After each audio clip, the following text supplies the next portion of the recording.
ভালো আছেন, আমিও খুব ভালো আছি। তো হ্যাঁ, আজকের বিষয় পেঁপে গাছ। অ্যাকচুয়ালি দেখুন, আমরা ছাদ বাগানে কিন্তু নানা ধরনের জিনিসপত্র আজকাল করার চেষ্টা করি, মানে কিছু এক্সেপশনাল জিনিসপত্রের কথা বলছি। যেমন ধরুন কী না হচ্ছে, অ্যাভোকাডো থেকে শুরু করে ব্ল্যাকবেরি থেকে শুরু করে স্ট্রবেরি, পেয়ারা, এরকম ধরনের চেরি পর্যন্ত সব কিছু কিন্তু আমরা আমাদের ছাদ বাগানে করতে সফল হয়েছি। তো সেক্ষেত্রে পেঁপে গাছই বা পিছিয়ে থাকবে কেন? তো ব্যাপারটা হলো, আর একটা সুবিধে যেটা হয়, পেঁপে কিন্তু টু ইন ওয়ান কাজ। তার কারণ দেখুন, যখন পেঁপেটা সবুজ থাকছে তখন সেটাকে কিন্তু আমরা সবজি হিসেবে কনসিডার করছি, তাই না? আর যে মুহূর্তে ওটা পেকে যাচ্ছে তখন কিন্তু ওটাকে আমরা ফল হিসেবে কনসিডার করি। তো একটা জিনিস যদি কষ্ট করে আমরা ছাদ বাগানে করতে পারি, তাহলে দু ধরনের জিনিস কিন্তু আমরা অনায়াসে পেয়ে যাব। তো যাই হোক, আজকের আলোচ্য বিষয় আমাদের পেঁপে গাছ। তবে প্রচণ্ড ওয়েদারের অবস্থা খারাপ, কিভাবে কতটা ভিডিও করতে পারবো জানি না, তবে চেষ্টা করব আপনাদের কিছুটা ইনফরমেশন ঠিকঠাক মতো প্রোভাইড করতে। তো চলুন দেরি না করে শুরু করা যাক। তো দেখুন, আপাতত আমার বাগানে 3টে পেঁপে গাছ আছে। এই যে পেঁপে গাছটার সামনে আমি দাঁড়িয়ে আছি, এটা হচ্ছে আমার বাগানের সবথেকে পুরনো পেঁপে গাছ আপাতত।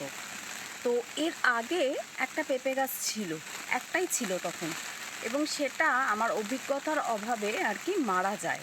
বেশ কিছুদিন খুব সুন্দরভাবে গ্রো করেছিল, কিন্তু ব্যাপারটা হচ্ছে, আমি পেঁপে গাছটা যখন নিয়ে আসি, তো একটা ছোট চারা নিয়ে এসেছিলাম জেনারেলি।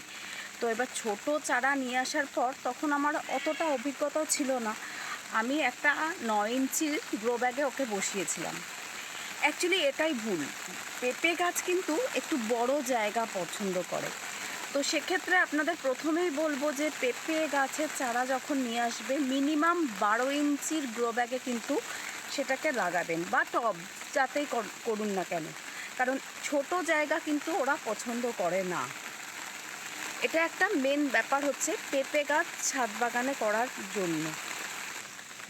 অ্যাকচুয়ালি দেখুন, পেঁপে গাছ জেনারেলি তো চাষ করা হয় জমিতে, এবং সেখানে অনেকটা পরিমাণে জায়গা পায় এবং মাটিও পায়, যেটা পেঁপে গাছের খুব পছন্দের ব্যাপার। কিন্তু আমরা যেহেতু এই ছাদ বাগানে খুব কম কম জায়গায় এই গাছগুলো করি, তো এবার সেক্ষেত্রে কিছু গাছের ক্ষেত্রে কিছু ডিম্যান্ড থাকে, কিছু ওয়েদার থাকে, কিছু জায়গা থাকে, কিছু মাটির ব্যাপার থাকে। তো এর ক্ষেত্রে কিন্তু এই একটা ব্যাপার আছে। আর যে ব্যাপারটা সেটা হচ্ছে, কিন্তু একদম গোড়ায় জল বসে যাবে সেই জিনিসটা পছন্দ করে না। তো সেক্ষেত্রে পেঁপে গাছের গোড়াটা কিন্তু সবসময় আপনাদের খেয়াল রাখতে হবে। ইন দ্য সেন্স, এই যে দেখুন আমার এই পেঁপে গাছটা কিন্তু আমার বাগানে এতক্ষণ যে পেঁপে গাছটা দেখাচ্ছিলাম তার থেকে বয়সে অনেক ছোট। মানে এটার সবে 2-3 মাস বয়স, আর ওই যে পেঁপে গাছটা আপনাদের দেখাচ্ছিলাম ওটার 6 মাসের উপর বয়স হয়ে গেছে। এবার ব্যাপার হলো, এই যে এখানে দেখুন, আমি এই গোড়ার মাটিটা কিন্তু একটু উঁচু করে দিয়েছি, যাতে জলগুলো সাইড দিয়ে বেরিয়ে যেতে পারে, এখানে জমা না হয়ে যায়। কারণ জলেরও কিন্তু পেঁপে গাছের খুব চাহিদা আছে, কিন্তু গোড়ায় জল জমে গেলেই কিন্তু গাছটা মরে যাবে, যেটা আমার আগের বার হয়েছিল। তো এক্ষেত্রে কি করতে হয়, এই যে দেখছেন মাটিটা একটু উঁচু করে দিচ্ছি, তাহলে কি হচ্ছে, গোড়ায় আর জলটা বসে যাচ্ছে না। এবার যে ব্যাপারটা দেখুন, গাছ তো আমার দেখে বুঝতেই পারছেন যে প্রত্যেকটা গাছই যথেষ্ট হেলদি। তো এই যে পেঁপে গাছটা, এটা আর ওদিকে আমার আরেকটা পেঁপে গাছ আছে, যে দুটোকে আমি একসাথে এনে লাগিয়েছিলাম, এবং দুটোরই প্রায় ওই মাস 3 মতো এজ হয়ে গেছে। তো পেঁপের ফলন এখনও আমি কোনো গাছ থেকেই পাইনি। তার কারণটা আপনাদের বলি। দেখুন, এই যে গাছটা দেখতে পাচ্ছেন, এই যে দেখুন, এই গাছে অনেক ফুলও ধরে আছে। তো ব্যাপার হলো, এটা হচ্ছে ছেলে পেঁপে গাছ। এবার পেঁপে গাছ কেনার সময় তো সেটা বোঝা সম্ভব নয় যে কোনটা ছেলে কোনটা মেয়ে। তো যথারীতি কি হয়েছে, এই যে ছেলে পেঁপে গাছ বোঝার উপায় হচ্ছে, এই যে ফুলগুলো দেখছেন থোকায় থোকায় হচ্ছে, এইগুলো হচ্ছে ছেলে পেঁপে গাছের লক্ষণ। মেয়ে পেঁপে গাছের ক্ষেত্রে একটা করে ফুল হবে এবং তার মধ্যে ছোট পেঁপের একটা গুটি থাকবে। তো যাই হোক, ছেলে পেঁপে গাছে যে পেঁপে হয় না সেটা একদমই না, তবে তুলনামূলক অনেক দেরি করে পেঁপের ফলনটা পাওয়া যায়। আর গাছের যা গ্রোথ দেখতে পাচ্ছেন আমার, তো তাতে এই গাছটা কেটে ফেলতে আমার সত্যিই কষ্ট হচ্ছে বলে মায়াবশতই ওকে আরও রেখে দিয়েছি আর কি। এবার দেখুন, যেহেতু আমি এবারে এই বড় বড় গ্রো ব্যাগগুলোতে এই গাছগুলো লাগিয়েছি, তো সেহেতু মাটির চাহিদায় বলুন আর জায়গা দুটোই কিন্তু এই ধরনের ব্যাপার জায়গায় লাগানোর জন্য কভার করে যাচ্ছে। তো সেই কারণে পেঁপে গাছগুলো এতটা হেলদি থাকছে। এবার যে বিষয়টা বলবো সেটা হচ্ছে খাবার দাবার, যেটা খুবই জরুরি সব গাছের ক্ষেত্রে এবং পেঁপে গাছের ক্ষেত্রে তো অবশ্যই। এবার যে ব্যাপারটা হলো যে পেঁপে গাছ লাগানোর মোটামুটি 20 থেকে 25 দিন পর প্রথম খাবার দিতে হবে। এবার অবভিয়াসলি আমি তো জৈবভাবে বাগান করি, তো আমি জৈব খাবার দাবারই সম্পূর্ণ গাছে দিই। তো এক্ষেত্রেও সেটাই করি, সেটা হচ্ছে মিশ্র জৈব সার, যেটা আমি নিজে রেডি করে রাখি আমার গাছেদের জন্য। সেটাই একে ওই 20 থেকে 25 দিনের ব্যবধান প্রথম দিই খাবারটা, এবং তারপর মাসে একবার করে দিই। প্রথমে চারিদিকটা একটুখানি দূরত্ব বজায় রেখে খাবারটা জাস্ট ছড়িয়ে দিই। কোনো রকম কোনো শিকড় খোঁড়াখুড়ি, মাটি খোঁড়াখুড়ি কিছুই আমি করি না। এবং এইভাবে খাবার দেবার দরুনই কিন্তু গাছের এত সুন্দর গ্রোথ হচ্ছে, এবং ফল এখনও না ধরলেও গাছ কিন্তু দুর্দান্ত আছে। এবার যে ব্যাপারটা সেটা হচ্ছে, দেখুন, পটাশ সারের চাহিদা কিন্তু পেঁপে গাছে খুব বেশি পরিমাণে আছে। তো সেক্ষেত্রে এখানেও আমি বলবো যে যেহেতু আমি বায়ো পটাশটা ইউজ করছি, হ্যাঁ এমওপি বা এসওপিও আছে, চাইলে আপনারা সেগুলো ইউজ করতে পারেন, এবং সেগুলো কি পরিমাণে ইউজ করবেন যখন কিনবেন অবশ্যই জেনে নিয়ে তবে সেটা ইউজ করুন, কারণ যেহেতু সেগুলো রাসায়নিক। কিন্তু আমি যেটা করি জৈব পটাশ, হ্যাঁ জৈব পটাশ হয়তো তুলনামূলক অনেকটাই স্লো রিলিজ করবে, কিন্তু তার কাজ দুর্দান্ত হয়, এবং সেটা কিন্তু আমি আমার বাগানের প্রত্যেকটা গাছের থেকে তার রেজাল্ট পাচ্ছি। তো যাই হোক, সেটাকে আমি 15 দিন অন্তর অন্তর জৈব পটাশটা এই গাছে ইউজ করি। আর যেটা করি সেটা হচ্ছে, এই গাছ কিন্তু খুব ক্যালসিয়ামও ভালোবাসে। তো আমি কী করি, ডিমের খোসা খুব ভালো করে গুঁড়ো করে রাখি, এবং সেগুলোই চারিদিকে 10 দিন অন্তর অন্তর ছড়িয়ে ছড়িয়ে দিই।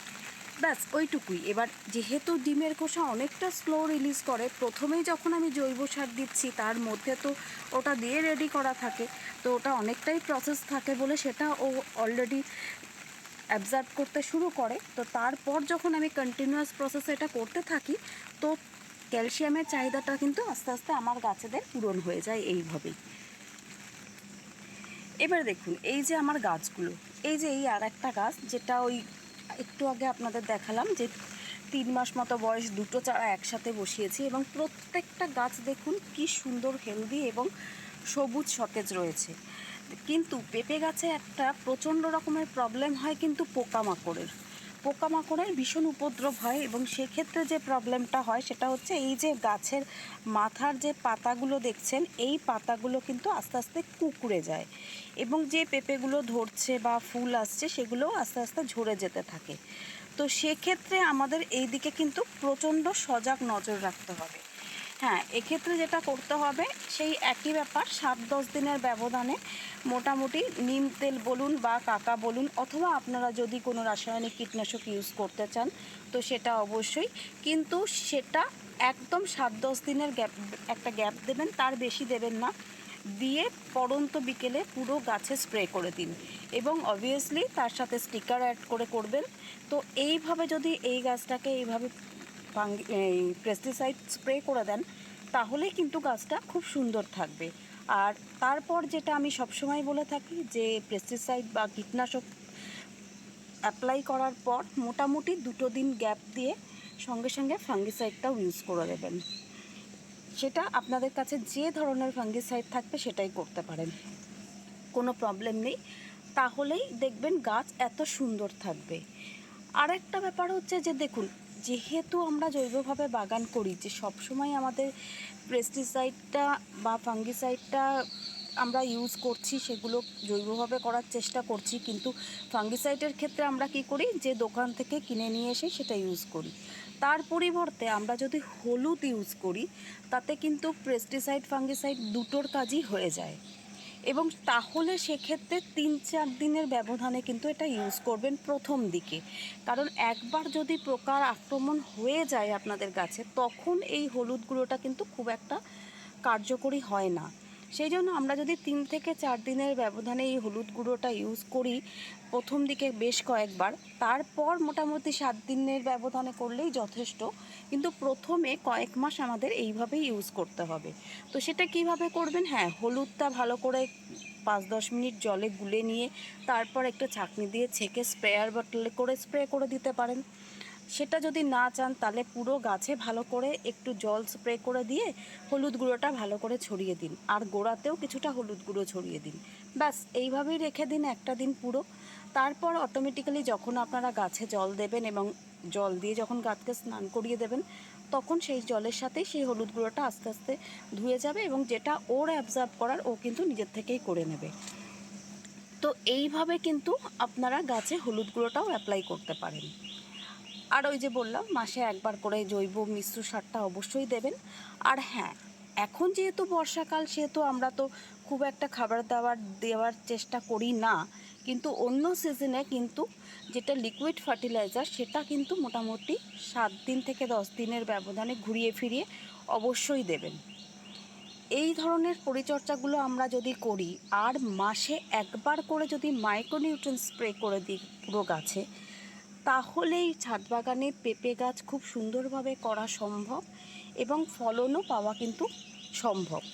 মানে জাস্ট কোনো প্রবলেমই হবে না। হ্যাঁ, যদিও আমার কোনো গাছে এখনও অবধি ফলন দেখা আমি পাইনি, তো তার কারণ তো আপনাদের ব্যাখ্যা করলামই, গাছগুলো বড্ডই ছোট। আর যেটা পুরনো গাছ ছিল সেটা তো মারা গেছে আমার নির্বুদ্ধিতার কারণে বলতে পারেন। তো যাই হোক, আজকের মতো তাহলে ভিডিওটা এইটুকুই রাখছি, এখানেই শেষ করি, কারণ ওয়েদারের অবস্থা খুবই খারাপ। খুব কষ্ট করে ভিডিও করলাম।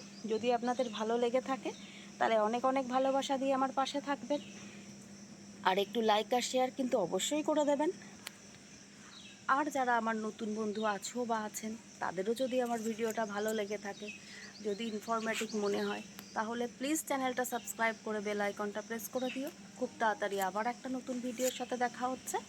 আজকের মতো তাহলে বিদায়, টাটা।